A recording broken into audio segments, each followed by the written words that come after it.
What do a Ponzi scheme, a bowler hat, a boycott, a jacuzzi, and a sandwich have in common? They're all named after real people, and boy, did Charles Ponzi earn his spot on that list. In just 8 months, he managed to trick over $15 million in 1920, nearly $500 million in today's money. Imagine pulling off one of the most infamous pyramid schemes in history, all while looking dapper and twirling a cane. Ponzi was the original fake-it-till-you-make-it guy, and his tale of greed, deception, and sheer audacity inspired many scam artists to our day. Bernie Madoff's jaw-dropping $64.8 billion scam, Alan Stanford's 2009 $8 billion offshore banking scheme, Tom Peters' $3.65 billion fraud that came crashing down in 2008, the OneCoin cryptocurrency scam masterminded by the crypto queen, Ruja Ignatova, defrauding investors out of an estimated $4 billion before she disappeared in 2017, and Gina Champion Kane's $400 million liquor license loan scheme that unraveled in 2019 are just some examples proving that Ponzi followers are getting more creative by the day. To truly understand the Ponzi scheme, we need to go back to the man who gave this infamous scam its name. So let's hop in our financial time machine and travel back to August 12, 1920, when the streets of Boston were buzzing louder than a beehive on Red Bull. Because the financial wizard, the money maestro, the one and only Charles Ponzi, was being led away in handcuffs. But how did we get here? Oh boy, that's a story and a half. Let's rewind the clock to 1903 when a 21-year-old Italian fella named Carlo Pietro Giovanni Guglielmo Tebaldo Ponzi, aka Charles Ponzi, steps off the boat in America with a measly $2.50 in his pocket. Why so little? Because our boy Charlie had a bit of a gambling problem and blew most of his cash during the voyage. Ponzi's early days in the land of opportunity were about as glamorous as a dumpster dive. He washed dishes, waited tables, and even got the boot for shortchanging customers. In 1907, Ponzi decided Canada might be more his speed. He landed a gig at Banco Zarossi in Montreal, a sketchy bank promising Italian immigrants returns so astronomical they'd make Galileo's head spin. Little did he know, he was getting a front row seat to his future career path. When Banco Zarossi went belly up, Ponzi thought, hey, why not try check forgery? Spoiler alert, it didn't end well. 3 years in the slammer later, he was back in the US, ready for more misadventures. His next brilliant idea, smuggling Italian immigrants across the border. That earned him another all-expenses-paid vacation to prison, this time in Atlanta. But every cloud has a silver lining. In the big house, he met Charles W. Morse, a con artist extraordinaire who taught Ponzi the finer points of financial fraud. It was like the Hogwarts of hustling. Fast forward to 1919, our boy Charlie has been hustling in the US for 15 years, trying to strike it rich. He is in Boston, married, and has an office right next to the city hall.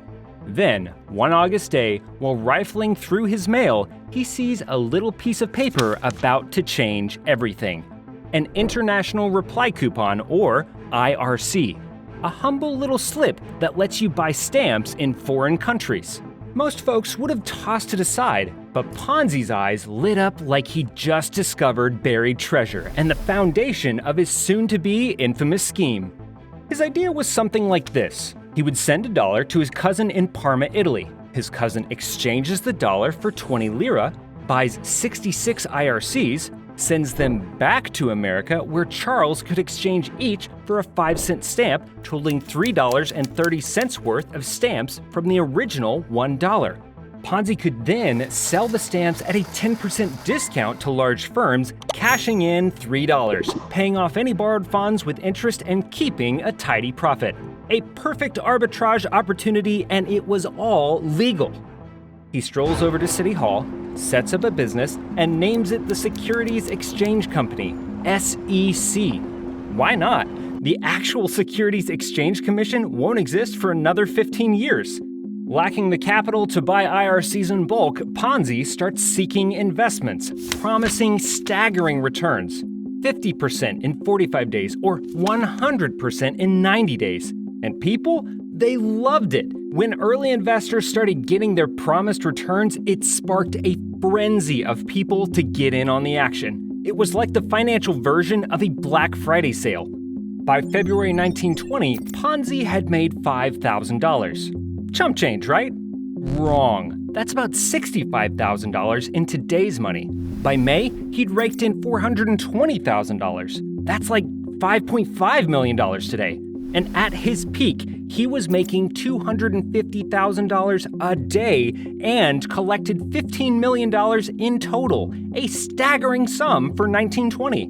But here's the kicker. Ponzi never actually invested those coupons. He was just using new investors' money to pay off the old ones.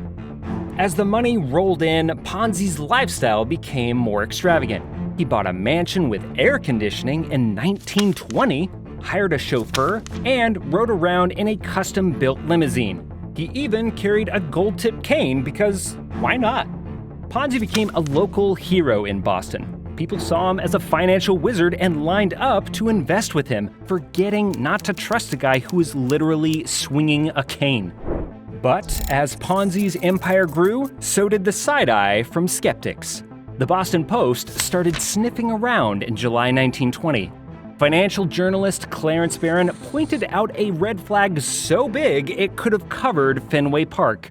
Ponzi hadn't invested a single cent of his own money in his foolproof scheme.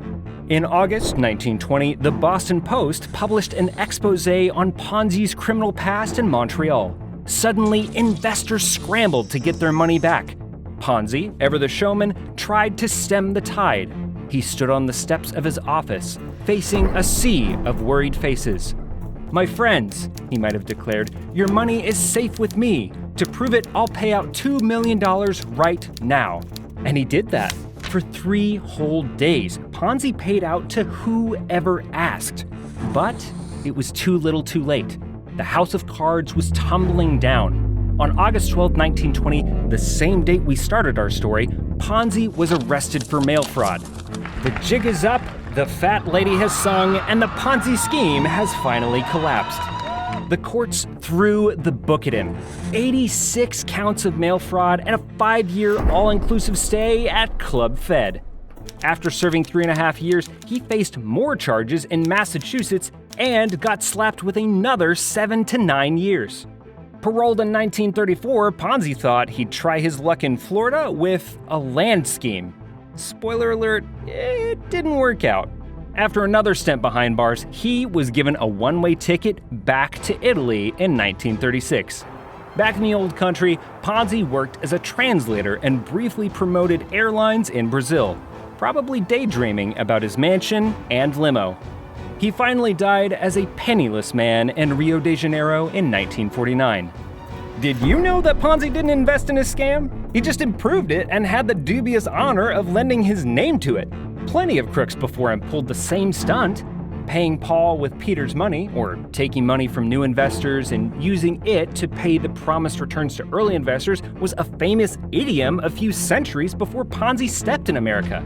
Even Charles Dickens wrote about similar schemes in his 1857 novel, Little Dorrit. So, have we learned something in the centuries since Ponzi's arrest? Not much, really. According to the folks at PonziTracker.com, 2023 saw a 7-year high in Ponzi scheme discoveries. 66 schemes of $1 million or more in America alone, nearly double the number from just 2 years earlier. That's almost $2 billion in losses. From fake hedge funds to phony real estate investments. From bogus cryptocurrency platforms to non-existent medical technologies. It seems like there's no end to how modern-day Charles Ponzi's can separate people from their hard-earned cash. Ponzi's legacy lives on every time someone promises you the moon and stars in exchange for your hard-earned cash. So remember, if someone offers you a deal that sounds too good to be true, they might just be swinging a cane. Thanks for watching. If you enjoyed this episode on financial trickery, give us a thumbs up, hit that subscribe button, and don't forget to ring the bell for more tales of wild and wacky history. Until next time, stay savvy and keep your dollars safe.